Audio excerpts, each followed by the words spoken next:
What's going on, everybody? Jared Sandler here with you as we continue our 2020 Rangers review and, I guess, in a way, the offseason and 2021 preview as we go position by position. Maybe we'll do some position groups and review what took place and also consider what's in store in those spots, or in the case of this video, in that spot as we focus on the catching position. The Rangers had four guys catch for them this year: Jeff Mathis, Robinson Chirinos, Sam Huff, and of course Jose Trevino.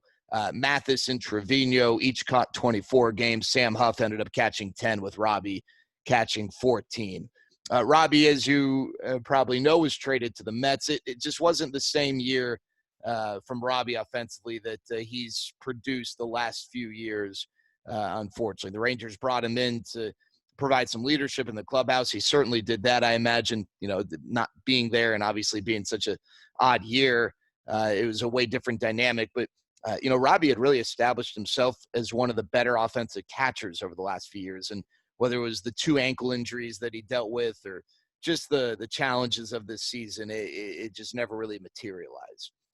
So I want to start, or I guess we started with Robbie. I want to progress to Jeff Mathis before we get to the two young guys. First, though, just a reminder, if you have any questions, whether it's about the catching position or any of the position groups, feel free to reach out. You can comment on the video, or you can just hit me up on Twitter at Jared Sandler. Obviously excited to carry on the Rangers conversation with you throughout the offseason as we get ready for spring training 2021. So Jeff Mathis is a free agent now, or technically when the league year ends, I guess he'll become a free agent.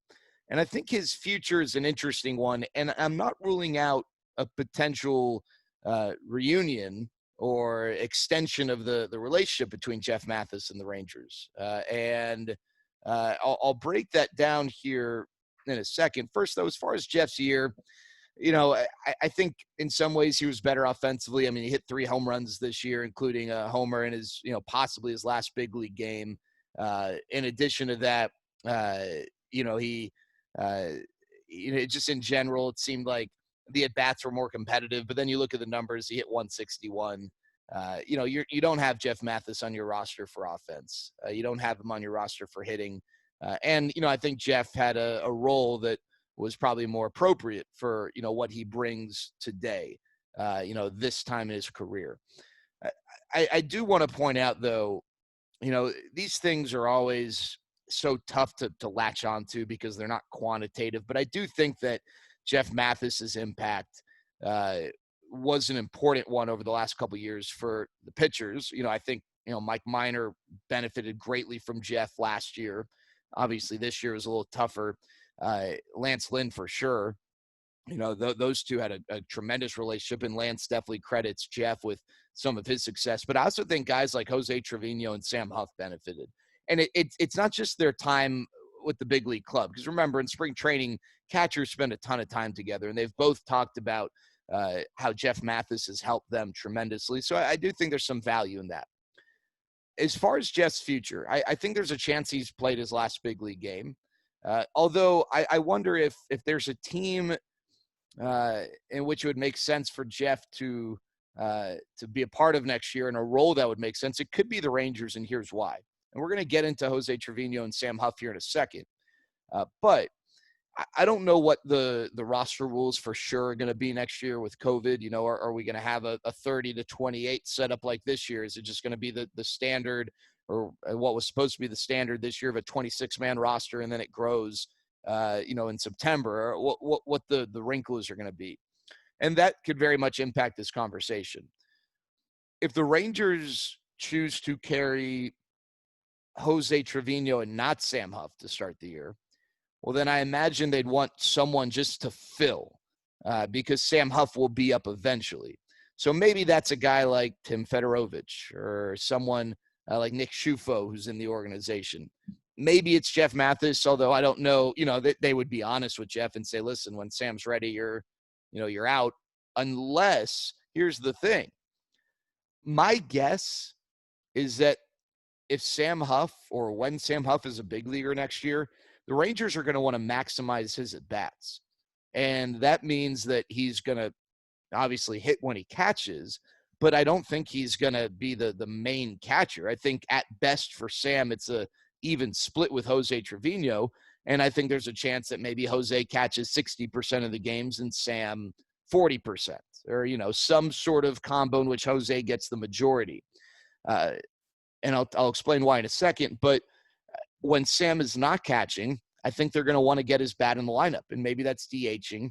But I think they're also going to have him play first base, especially because first base is an unsettled position. We'll get into first base in a subsequent video. So if you're going to have your backup catcher play first base, you need someone else who's capable of catching. Teams don't like putting both of their catchers in the lineup without a backup. Now, you might say, well, that's what Isaiah Kiner-Falefa is, the emergency catcher. No, you don't want an emergency catcher if you're going to have both your guys in the lineup. Your emergency catcher is your, starting catcher goes down, backup catcher comes in off the bench, he goes down, or you need a pinch hitter in the 10th inning or whatever, and then you have your emergency catcher. And I don't even know if they want Isaiah Kiner-Falefa to be that. I think they want to totally move him away from that. So this is where a guy like Jeff Mathis could fit. You can say, hey, Jeff, listen, as long as we got Trevino and Huff on the big league roster, we need another catcher. You're not going to play a lot. You might start once every week, maybe, probably not even that. You might start once every 2 weeks. But listen, you'll be a big leaguer. We'd love to have you around. And the thing with Jeff is, I think Jeff would love to get into coaching. I think he'd love to be a manager one day. He's hinted at that. You could say, hey, listen, we're going to bring you on. You're going to you're a player, but we're going to give you some responsibility and allow you to dip your toes in the water from a coaching standpoint, because you're just not going to be playing that much. It would allow you to do that. That could be a role that Jeff would be interested in. Whether it's Jeff or not, if the Rangers carry, or when they carry Trevino and Huff, they're going to need another catcher on the roster. And maybe that is, again, maybe it's the guys we already mentioned, other than Jeff Mathis, people in the organization like a Nick Schufo, like a Tim Fedorovich. That's very possible. No matter what, though, they're going to need that third catcher if they plan on keeping both on the roster in Huff and Trevino. And I would say that Sam Huff's earned the right to compete for an opening day roster spot. I'm not a big believer in small samples. What I'd say, though, is that, the Rangers are really leaning into the youth movement. And the youth movement, when you do that, it's not always about, is this guy absolutely the number one best guy for this spot? It's, this guy's young. Is this the right time to give him experience? Now, someone like Anderson Tajeda, I don't know that it makes sense. He had 2 walks in like 30 games, and he's got to really work on his plate discipline and probably be better served doing that in AA or AAA. A guy like Sam Huff, he did strike out 11 times and 31 at-bats, but he also showed a level of comfort. He didn't look overmatched, and maybe the Rangers say, hey, we're okay with you, dealing with your growing pains. We feel like you're ready to take on these challenges and growing pains at the big league level. Whether it happens on opening day or not, Sam Huff's going to be a big leaguer next year. He's a guy who's got great power. I'm still not sold that long-term he's going to be a catcher. And here's why. I think Sam still has, a lot of room to grow in all areas. He's a young kid. As far as getting excited about youth, Sam's 22 years old, turns 23 in January. He's got room to grow defensively. It's a challenge sometimes for these bigger bodied catchers. Remember, Sam's 6'5", 240 or so. If his best asset is his bat, you're going to want to maximize that, right? And bigger bodied catchers have a tendency, just historically, to wear down shorter. Their careers tend to be shorter, or at least their careers as catchers are shorter. You move them off of that spot to a different spot. If you got a guy like Joe Mauer, who's a bigger bodied catcher, who is really good back there, well, you're not going to waste that. You're not going to waste someone's ability to impact the game defensively as a catcher. That's an important position. And, in that case, I think it was probably worth it for the Twins to maybe shave a couple years off the back end of Joe's career, with maybe a couple years of decline while he was still playing, that maybe wouldn't have happened as suddenly had he not caught and the wear and tear. But if you're not at that level defensively as a catcher, then is it worth it? I think Sam is still got room to grow to prove that defensively he can be that guy. But if not, then I think he's a first baseman because you want to amplify and maximize the bat. The bat can be really special. Unique power, unique athleticism as well. He's someone who can run. He's not one of these lead-footed catchers. He can scoot a little bit. But in a small sample, liked what we saw from Sam. I also think he's got up here. Now, Jose Trevino is the guy who's likely going to be the opening day starter behind the plate, and he's earned that. The only thing with Jose is we want to keep this guy healthy. He's dealt with injuries the last couple of years, but I think the progress he made offensively, he demonstrated was huge. He hit 250. I think the big thing with Jose is, he's a guy that has shown he can hit for some level of average at the big league level. But last year, he didn't slug it all. In 40 games, he had nearly, had like 120 at bats or so, and very low slug. This year, worked on his swing. The launch angle was a big, focus for Jose. All of a sudden, now he's slugging in the mid 400s. And when you add that to what he brings defensively, this is a guy who is elite defensively, game caller, working with pitchers, and then just the actual defensive skills and characteristics of a catcher, blocking, throwing, etc. You take that, and if you're able to get, overall maybe around league average offense with maybe above league average slug, probably a little bit below league average on base, you take that. That's fine. Because the total package, when you add the defense with the hitting, that's a good player right there. If he can keep this up over a full season. So I think that Jose, Jose is your opening day catcher. I don't think the Rangers will be very active in the offseason. Maybe they add a non-roster guy because you can never have too much catching depth going into spring training. I don't think they make a move like adding Robinson Chirinos last offseason, someone who's going to really dig into the playing time. Of course, as we talked about, they might add a veteran who can serve as a backup, whether it's as the third catcher or just the pure backup if Sam Huff starts in the minors.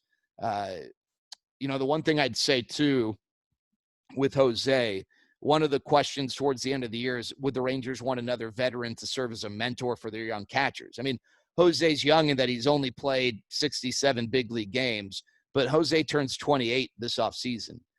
And he's always had these strong leadership characteristics and traits. And I think up here, in his wisdom and in his mind, I think Jose is a veteran. And I think learning from Jeff Mathis has helped. I think Jose could easily be a great influence and mentor in that way to the younger catchers, even if his major league resume is not full of several seasons of baseball. This is a guy who, is wise in that sense. And I think he can take on that role. Doesn't change the fact they're going to need a backup. Again, whether it's just backing up Jose or backing up Jose and Sam Huff, that's a hole, not a big one, but a hole the Rangers are going to have to address.